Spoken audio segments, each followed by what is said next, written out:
오늘 우리가 읽은 본문은 이제 여호수아를 비롯한 이스라엘 백성들이 이제 본격적으로 가나안 정복을 위해서 첫걸음을 내딛는 모습이 담겨져 있습니다. 그래서 어디가 나오는 것을 보게 되냐면은 요단강이 등장하는 것을 볼 수 있죠. 요단강은 가나안 동쪽에 위치한 강으로서 이스라엘로 하여금 꼭 지나갈 수밖에 없는 장소였습니다. 그런데 기록과 또 조사에 의하면 이제 요단강이라는 곳은 그 길이가 약 215km였으며 이게 건기 때는 괜찮은데 우기가 될 경우에는 그 폭과 길이는 이렇게 사람이 결코 지나갈 수 없는 정도로 그 물이 불어난다라고 하죠. 이런 곳을 지나기에 앞서 이스라엘의 모습을 기록해 둔 것이 바로 오늘 우리가 읽은 본문입니다. 그래서 말씀을 보니까 여호수아가 이스라엘 백성들을 데리고서 요단강을 건너기 전에 그 앞에서 며칠을 보내게 되는데 이제 직전의 날에 여호수아가 이제 지휘관들과 함께 두루 다니면서 이제 이스라엘 백성들에게 이렇게 명령을 하게 되는 것을 좀 봅니다. 본문 3절과 4절입니다. 백성에게 명령했습니다. 너희가 너희 하나님 여호와의 언약궤와 레위 사람들인 제사장들이 그 궤를 메고 가는 것을 보면 너희는 너희가 있던 곳을 떠나 그 궤를 따라가라. 다만 너희는 그 궤와 거리가 약 2000규빗쯤 되게 하고 궤에 가까이 가지는 말라. 그러면 너희가 어떤 길로 가야 할지 알게 될 것이다. 너희가 전에는 이 길로 지나간 적이 한 번도 없었다.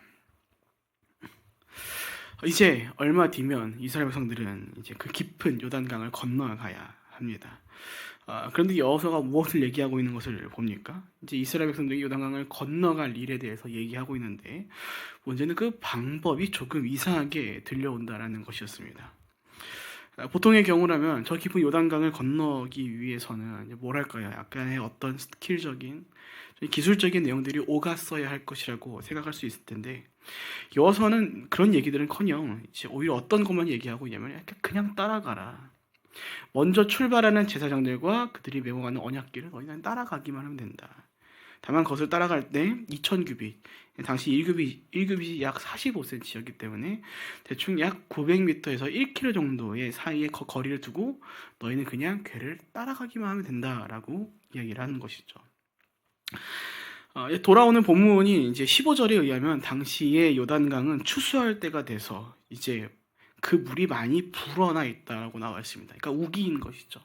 네, 비가 오고 나서 이제 강이 이미 물이 가득 차 있는 사람이 건널 수 없는 상태가 된 곳이 바로 요단강의 상태였다는 겁니다. 그런데 그런 곳을 지금 눈앞에 여러분 상상해 보십시오. 지금 눈앞에 사람이 건널 수 없는 이 큰 강이 눈앞에 있다라는 거죠. 그렇다면은 이제 이스라엘 백성들이 좀 기대했을 법한 것들은 뭔가 좀 전략적인 기술적인 것들이었는데 이 여호수아는 그런 것 하나 없이 그저 언약궤를 따라가라고만 얘기하고 있는 것이죠. 이게 좀 삐뚤어진 사람이라면 좀 그런 생각 좀 해볼 수도 있을 것 같습니다. 야, 저 여호수아 지금 제정신 아니다. 저거 지금 제정신일 리가 없다. 사실 우리도 비슷한 상황이 펼쳐지면 그런 생각을 좀 하지 않을까요? 여러분 당장에 여러분 한강 가가지고 다 이 교회 사람 다 모여가지고 가는데 제가 가서 여러분 제가 언약궤 있으니까 따라오기만 하면 됩니다. 여러분 그거 보면 어떤 생각을 좀 하게 될까요? 그런 생각을 하겠죠. 야, 저 목사님 저기 미쳐도 잔잔히 미쳤구나. 그런 생각을 좀 해볼 수 있을 것 같습니다. 그러니까 지금 저 깊디 깊은 요단강을 이제 건너간다고 하는 것도 어이가 없는데 이 저길 다른 방법도 없이 그냥 레위 사람들을 뒤따라가라니 야, 저거 제정신이 아니다라고 생각할 수 있을 것입니다. 심지어 이들은 이 과거 모세의 그 홍해 사건들을 그저 역사로만 하나의 이야기로만 알고 있는 사람들이기 때문에 이제 하나님께서 그렇게 일하신다는 것에 대한 감각이 좀 무너질 수도 있는 상황이었던 것이죠. 그러니까 그럴싸한 겁니다. 당시에 그 요단강 앞에 있는 이스라엘 백성의 입장을 고려해 보면은 그렇게 생각할 법하다라고 느껴지는 것이죠. 그런데 사실 오늘 이 요단강 앞에서 이 여호수아의 발언은요, 사실 그때의 이스라엘 백성들에게 또는 말씀을 읽고 있는 저 여러분에게 굉장히 중요한 믿음의 삶에 필요한 신앙적인 요소들을 가르쳐주고 있는 말씀이라는 것을 우리가 좀 보게 됩니다. 여호수아는 이렇게 말합니다. 본문 3절, 너희가 먼저 출발하는 레위 사람들이 제사장들을 뒤따라가라. 그런데 그 제사장들이 갈 때 무엇을 들고 갈 것임을 분명하게 밝히냐면은 언약궤를 들고 갈 것이다라는 것을 밝힙니다. 당시 언약궤는 이제 하나님의 임재를 상징하는 물건이었습니다. 그 말은즉 여호수아에게 이 이야기를 다르게 말하자면 이렇게도 말할 수 있는 것이죠. 이스라엘 백성들로 하여금 그 가나안을 향해 가는 여정은 너희들의 힘만으로만 개척해 가는 것이 아니라 하나님이 너희를 위해 먼저 앞서 가시고 너희가 그 길을 갈 수 있도록 길을 열어 가실 것이다 라고 말이죠. 사랑하는 여러분, 우리가 그리스도인으로서 항상 기억하고 있는 본분이 한 가지 있죠. 바로 순종에 대한 것입니다. 그런데 이 순종이라는 것은요, 단순히 어떤 명령에 복종하다라는 개념으로만 이해되는 것은 아니다라는 겁니다. 하나님을 향한 우리의 순종은 하나님의 명령만 따른다라는 것이 아니라 하나님 그 자체를 따라가는 삶을 뜻하는 것이죠. 그래서 오늘 여호수아가 말하는 겁니다. 본문 3절, 그 궤를 메고 가는 것을 보고 너희는 너희가 있던 곳을 떠나 그 궤를 따라가라. 편하게 그냥 그곳을 향해 가는 것이 아니라 너희가 따라가야 할 것은 저 언약궤다라고 얘기하고 있는 것이죠. 요단강의 깊이나 물의 상태 그런 거 너희가 생각하지 않아도 된다. 너희가 오직 해야 할 것은 하나님의 임재를 상징하는 저 언약궤를 따라가는 일뿐이다라고 얘기하는 것입니다. 그래서 우리는 이를 통해 깨닫는 것입니다. 순종이라는 것은 한편 상식만 가지고 할 수 있는 것이 아니다라는 것을요.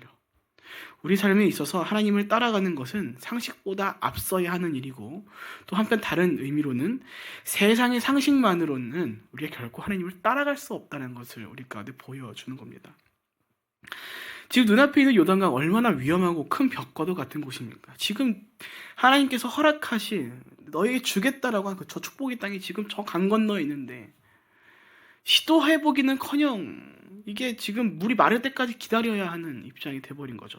얼마나 답답하겠습니까? 이게 적당한 계획과 전략으로는 건널 수가 없는 곳이 요단강이었습니다. 그러니까 상식적인 방법으로는 어떻게 합니까? 앞서 얘기한 것처럼 건기때를 기다려서 물이 줄어들기만을 기다려야 했던 것뿐이었습니다. 그러나 하나님께서는 여호수아를 통해 이스라엘 백성들이 그곳을 지나가도록 만드시죠. 그 길을 떠나는 모든 이스라엘 백성들에게 그 무엇보다 그저 언약궤만을 보고 따라갈 것을 말씀해 가셨습니다. 그것을 통해서 우리 가운데 깨닫게 하는 것이죠. 상식이라는 것은 오늘날 사람에게만 해당하는 것이지 전지전능한 하나님께 해당하는 것이 아니다라는 것을요. 그래서 우리가 신앙생활을 할 때 자꾸만 우리의 눈으로 하나님을 바라봐서는 안 된다라는 겁니다. 나보다 크신 하나님께서 일하실 것을 기대해 간다는 것은 이게 우리가 하나님을 바라볼 인식 자체가 나의 상식으로 바라보지 않게 가능한 거거든요. 근데 우리가 세상의 눈으로, 상식의 눈으로 하나님이 일하시를 바라보면 우리는 하나님께서 일하실 모든 것들을 굉장히 축소해서 바라보게 될 것입니다. 그때 다가오는 것은 무엇밖에 없냐면은 이게 절망뿐이고 인내심의 한계이고 실망만 가득하다는 겁니다. 그래서 우리가 수많은 간증들을 보면 그것들을 깨닫는 것들을 보죠. 그렇게 사람의 눈으로 바라봤지만 시간이 지나다 보니 그것을 결코 정말 가늠도 할 수 없는 하나님의 일들이 오늘 우리까지 더해졌다는 것을 보게 되는 겁니다. 그래서 누군가는 고백합니다. 하나님께서 행하신 일들이 그 무엇보다 선하시다라는 것을 말이죠. 세상의 상식으로 살아갔으면 세상이 볼 때 잘 됐을지도 모릅니다. 하지만 그들의 고백 가운데 과연 하나님은 있는가? 결코 그렇지 않다는 거죠. 하나님께서 이뤄가신 일들을 따라갈 때 그 과정과 결말이 어쩌면 세상이 볼 때에 부족하다고 느낄 수 있을 수도 있습니다. 하지만 그것은 앞서 얘기한 것과는 다르게 하나님 보시기에 선한 일들로 펼쳐갈 것이다라는 거죠. 그래서 그 삶을 하나님께서 인도해 가시기에 오늘날 그리스도인 된 하나님 백성된 우리가 무엇을 해야 하는가? 결국 하나님을 따라가는 일밖에 할 수 없다라는 것을 오늘 이곳 가운데 말씀을 통해서 보여주시는 겁니다. 그래서 한편 오늘 요단강을 향한 이스라엘 여정 가운데 하나님께서는 그들이 먼저 가도록 하신 것이 아니라 언약궤가 먼저 출발하는 모습을 이제 보여주시는 거죠. 그러니까 사람의 힘으로 넘을 수 없는 그 요단강에 하나님께서 무엇을 보여주신 겁니까? 내가 먼저 가겠다. 그래서 우리 가운데 왜 하나님께 순종하는 것이 얼마나 중요한지를 기억하도록 만들어 주시는 겁니다. 우리 요나서를 보면 그런 말씀이 있죠. 니네 백성들이 향해서 하나님께서 좌로 분별하지 못하는 자가 너무나 많다. 3만이 된다라고 말씀하셨죠. 그리고 예수님께서는 또한 멸망으로 가는 인도하는 문을 크고 넓어서 그 길을 들어간 사람이 많다라고 말씀하십니다. 이런 말씀들을 종합해 보면 우리는 우리 각자 인간의 삶에 대한 것을 한 가지 깨닫게 되는데, 사람으로 하여금 자신이 걸어가는 길이 스스로의 힘과 노력으로 의로운, 올바른, 그렇게 올바르게 걸어갈 수 있도록 하는 사람이 있을 수 없다, 많지 않다라는 것을 이제 보여주고 또 우리가 깨닫게 되는 겁니다. 그래서 우리가 항상 말씀을 기억하는 것 중 하나가 이것이죠. 너무나도 아마 수많은 그리스도인들이 사랑하는 말씀일 텐데, 시편 119편 105절, 주의 말씀은 내 발의 등이요 내 길의 빛이니이다. 우리는 보통 이 말씀을 어떻게 기억하고 이해하고 있습니까? 하나님이 인도하신다, 물론 맞습니다. 그런데 이 말씀을 좀 깊이 들여다보고 묵상해보면 우리는 더 깊은 의미를 깨닫게 되는 것이죠. 하나님께서 인도하여 가시는 길이 곧 우리로 하여금 빛을 향하는 올바른 의로운 길이라는 것을 우리가 깨닫게 해주신 겁니다. 그러니까 하나님을 따라가지 않고는 우리가 올바른 길을 걸어갈 수 없다는 것을 보여주는 겁니다. 모든 사람들이 각자의 길을 걸어갑니다. 그러나 그 가는 길이 모두가 같은 것은 아니죠. 누군가는 어둠 속에서 한 줄기 빛도 없이 자신이 어디를 향해 가는지도 모른 채, 혹은 자신이 무엇을 의지하는지도 모른 채 걸어갑니다. 하지만 하나님의 백성들은 다릅니다. 비록 걸어가는 길, 그 과정이 어두울지라도 하나님의 말씀이 그 길들을 걸어가는 빛이 되시고 등이 되주시기 때문이죠. 그리고 그 하나님이 인도해 가시는 그 길은 끝내 도착할 곳이 그 밝은 빛이 환한 아름다운 곳이라는 것이 확정되어 있다는 것입니다. 여러분, 그래서 우리가 하나님을 떠나서는 안 되는 겁니다. 하나님 없이는 그 무엇도 할 수 없다는 것입니다. 그래서 오직 하나님만을 따라가야 하는 것이죠. 다른 것에 발 걸치고 같이 가는 것이 아니라 온전한 순종으로 그 길을 따라가는 삶. 그래서 여호수아가 말하는 겁니다. 본문 4절, 너희가 궤에서 2000규빗 정도 떨어져서 이제 약 900에서 1km인데 그 정도로 떨어져도 이 언약궤를 따라가라. 그러면 뭐라고 말합니까? 너희가 어떤 길로 가야 할지를 알게 될 것이다. 우리가 한 번쯤 들어봤을 법한 찬양 중에 그런 가사가 있습니다. 주님보다 앞서지 않고. 주님이 우리의 길을 인도해 가시는데 우리가 주님을 앞서간데 우리가 어떤 길을 갈 수 있겠습니까? 어디로 갈지 모르는 길을 걸어갈 수밖에 없다는 겁니다. 그래서 우리가 걸어가야만 하는 길은 우리보다 먼저 가시는 하나님께서 열어가시고 인도해 가시는 길을 따라가야 한다는 것이죠. 그래서 이스라엘 백성들이 얘기하는 겁니다. 니네 언약궤랑 같이 가는 거 아니다. 언약궤가 먼저 가고 그 길이 알려주고 오라고 하는 그 길로 너희가 가야 하는 것이다. 그것이 하나님의 인도함이라는 것이죠. 그러니까 백성들로 하여금 하나님께서 그들이 걸어가야 할 길을 알려주신다라는 것입니다. 그래서 그것을 위해 이스라엘 백성들은 무엇을 할 것을 요구하는가? 본문 5절, 너희는 스스로 정결해라라고 이야기하는 것입니다. 사랑하는 여러분, 이처럼 하나님께서는 거룩한 자들의 길을 인도하시고 또 거룩한 자들이 그 삶과 동행하시며 인도하신다는 사실을 기억하시고 믿으시길 축복드립니다. 이 말씀을 좀 다르게 오늘날 우리 현실에 빗대 얘기하자면은 오늘날 살아가는 우리 현실의 시간 속에서 우리는 결코 홀로 살아가고 있지 않다라는 것을, 홀로 걸어가고 있지도 않고 또 홀로 싸우고 있지도 않다는 것을 보여주시는 겁니다. 보이진 않는 하나님께서 우리가 걸어갈 그 앞길을 계속해서 길을 내고 계시며 그 옆에서 우리와 함께 걸어가고 계시고 또 우리가 싸워 나갈 때 하나님께서 함께 싸워 가신다는 것입니다. 그래서 우리가 비록 이 시대가 어두울지라도 안전을 누리는 겁니다. 두려울지라도 기도함으로 인해 하나님께서 더해 주시고 허락해 주시는 아름다운 것들을 맞이해 가는 것입니다. 혹 비록 고난과 핍박과 어려움이 다가올지라도 그 거룩한 삶을, 믿음을 포기하지 않게 되는 것입니다. 그래서 사도 바울이 고백하지 않습니까? 내가 풍부해도 비천에도 처할 수 있는 일체의 비결을 배웠다. 그래서 뭐라고 고백한가? 내게 능력 주신 자 안에도 모든 것을 할 수 있다. 하나님께서 허락하신 좋은 길, 우리 눈에 볼 때 좋은 길을 허락하실지라도, 또 내 눈에 볼 때 안 좋은 길을 내어주실지라도, 그것이 하나님께서 인도해 가시는 길이라면은 난 어느 상황에도 더할 수 있다. 난 그 어떤 환경에서 나는 그리스도를 살아갈 능력이 내게 있다. 라는 고백을 사도 바울이 더한 것이죠. 오늘날 우리 현실은 마치 그때 요단강과도 같습니다. 대책 없이 그 세상에 발을 디딜 때 다가오는 어려움이 얼마나 큰지를 우리는 알고 경험하고 있고, 그래서 두려운 마음으로 너무나도 열심히 세상의 기준을 따라 수많은 것들을 준비해 가려고 노력하죠. 물론 그것이 틀렸다고 얘기하고 싶지는 않습니다. 그러나 우리가 기억하고 잊지 말아야 할 것이 있죠. 우리는 결국 무엇으로 살아가는 사람들입니까?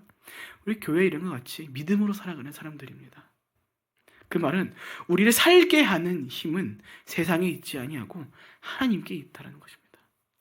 그래서 우리는 수많은 것들을 우리가 그 본분과 책임에 따라 준비하고 노력해 가되, 결국 그 삶을 인도해 가시는 것은 하나님이라는 것을 믿고 우리가 그분의 보호심 안에서 거룩함을 지니고 이 땅을, 이 시대를, 이 세상을 한 걸음씩 한 걸음씩 살아가게 되는 것인 것이죠. 그래서 요단강에 다다른 이스라엘 백성들이 그 발걸음을 딛자 어떻게 됩니까? 이제 순서상 이제 우리가 이 말씀을 다음 주에 읽지는 않겠지만 이제 이 본문만 좀 추가로 읽고 마칠까 합니다. 여호수아 3장 15절과 16절 읽겠습니다. 드디어 게르멘 지사장들이 요단강에 이르러 그들의 발을 물속으로 담갔습니다. 요단강은 추수되어서 물이 강둑까지 가득 찼습니다. 위에서 흐르던 물이 멈추어서고 저 멀리 사르단 지방의 아담이라는 동네쯤에서 벽을 이루기 시작했고, 아래쪽 아라바 해역 곧 여매로 흐르던 물은 완전히 끊겨버렸습니다. 그리하여 백성들은 여리고 맞은편으로 갔습니다. 수많은 생각들을 가지고 불안함을 가졌지만 그럼에도 가야지, 그럼에도 순종하는 마음으로 믿음을 가지고 그 요단강 물속에 발을 담그자 불가능할 것이라고 여겼던 그 요단강이 갈라지는 일을 이스라엘 백성들이 목도하고 경험하게 됩니다. 홍해의 때는 조금 다르죠. 동일하게 갈라지지만 그때는 하나님께서 미리 갈라지게 하셨지만, 또 한편 또 이곳에는 그것을 발을 담글 때 하나님께서 그 놀라운 역사를 보내주셨습니다. 그 한 발자국 담그는 때까지 얼마나 많은 생각들과 불안함이 엄습했을까요? 여러분, 당장에 가서 한강에 발 한 발자국 디디면은 저거 갈라질 거다라고 말씀하시는 거, 그 상황들 잃어간다고 생각해 보십시오. 얼마나 힘들겠습니까? 어렵겠습니까? 불안함들이 가득할 것입니다. 하지만 계속해서 더해 주셨던, 또 보여주셨던 하나님의 일들을 그들이 믿고 신뢰함으로, 또 그 말씀에 순종함으로 그 요단강에 발을 디딜 때 하나님께서는 놀라운 하나님의 역사를 그들 가운데 보여주셨다는 것입니다. 그리고 그 일이 오늘날 저와 여러분에게 하나님의 말씀 가운데 순종하고 하나님을 신뢰하는 자들 가운데 이뤄갈 일들이라는 것을 우리 가운데 보여주시는 것입니다. 사랑하는 여러분, 말씀을 마칩니다. 하나님만이 우리를 빛으로 의로운 길로 인도해 가실 수 있습니다. 그저 우리가 그렇게 해야 할 것은 하나님의 뒤를 잘 따라가는 것입니다. 우리는 그것을 순종이라고 얘기하는 것이고, 그렇게 순종하는 자들이 펼쳐가는 거룩한 삶을 보고 경건이라고, 정결함이라고 말하는 것입니다. 그렇게 오늘도 우리가 다른 것 의지하지 아니고 다른 것 바라보지 아니하고 하나님만을 바라보고 살아가는 한 날이 되어야 할 줄로 믿습니다. 쉽지 않을 것입니다. 수많은 것들이 우리를 유혹할 것이고 우리의 시선을 다른 곳으로 바라보도록 우리 자꾸만 유혹해 갈 것입니다. 그러나 기억하시기 바랍니다. 불안할 수 있지만, 어려울 수 있지만 그 불안함을 가지고도 믿음으로 그 말에 순종하여 발을 디뎠던 이스라엘 백성들이 그 기적들을 목도한 것입니다. 그것을 기억하시고 세상은 하나님 앞에서 아무것도 아니다라는 것을 기억하시며 부디 오늘도 하나님을 따라, 하나님의 인도하심을 따라 거룩한 길을 걸어가시는 저 여러분 모두가 되시기를 주님의 이름으로 축복드립니다. 아멘. 함께 기도하겠습니다.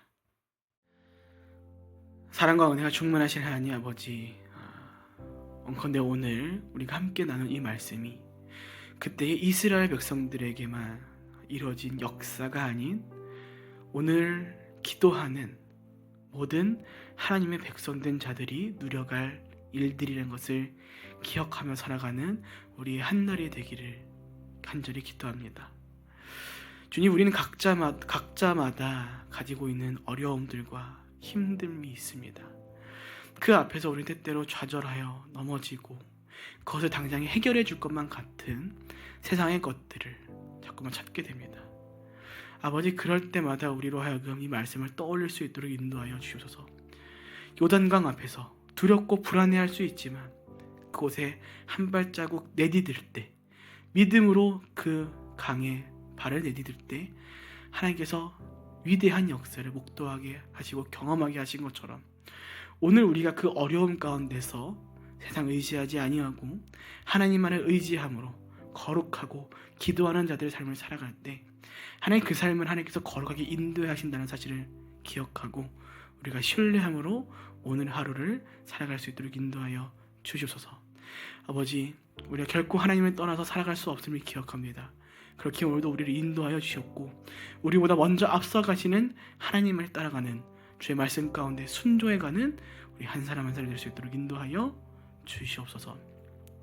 그렇게 오늘도 우리의 삶을 아름답게 거룩한 길로 인도하실 것을 믿습니다. 감사드리며 예수님의 이름으로 기도합니다. 아멘.